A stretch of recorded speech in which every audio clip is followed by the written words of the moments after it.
संयुक्त ताराबाई पार्क यांच्यातर्फे तमाम शिवभक्तांना शिवजयंतीच्या हार्दिक शुभेच्छा। शुभेच्छुक शुभम विजय सावंडेकर, संस्थापक संयुक्त ताराबाई पार्क, कार्यकर्ते अक्षय कुमार कदम, सौरभ दुसरा, राहुल गव्हाणे, सईद शेख।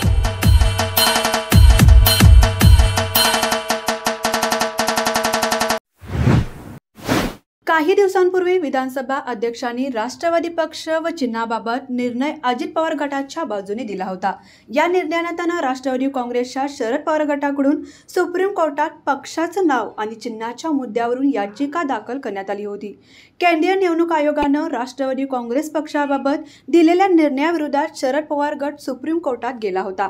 याबाबतच्या याचिकेवर आज सुप्रीम कोर्टात सुनावणी पार पडली। न्यायमूर्ती सूर्यकांत आणि न्यायमूर्ती विश्वनाथन यांच्या खंडपीठासमोर ही सुनावणी पार पडली।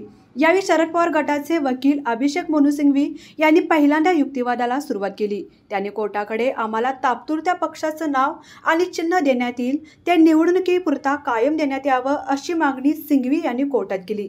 अजित पवार यांच्या गटाचा व्हीप शरद पवार यांच्या गटाला लागू होत नाही। आमची कोर्टाला विनंती आहे की नाव आणि पक्षाचे चिन्ह पुन्हा कायम स्वरूपासाठी देण्यात यावं अशी मागणी सिंघवी यांनी कोर्टात केली।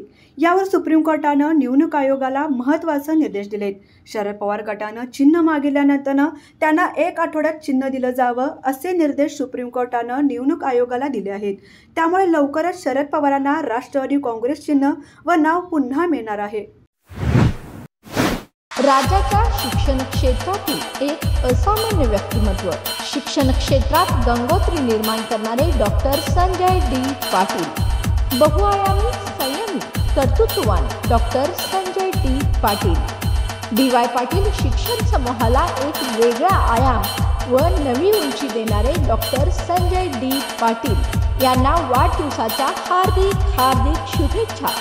शुभेच्छुक D Y. Patil group, doctor D Y. Patil Pratishthan, D Y. Patil education society institution deemed to be university of Kolhapur, D Y. Patil international university Akoli Pune and D Y. Patil agriculture and technical university Talsande.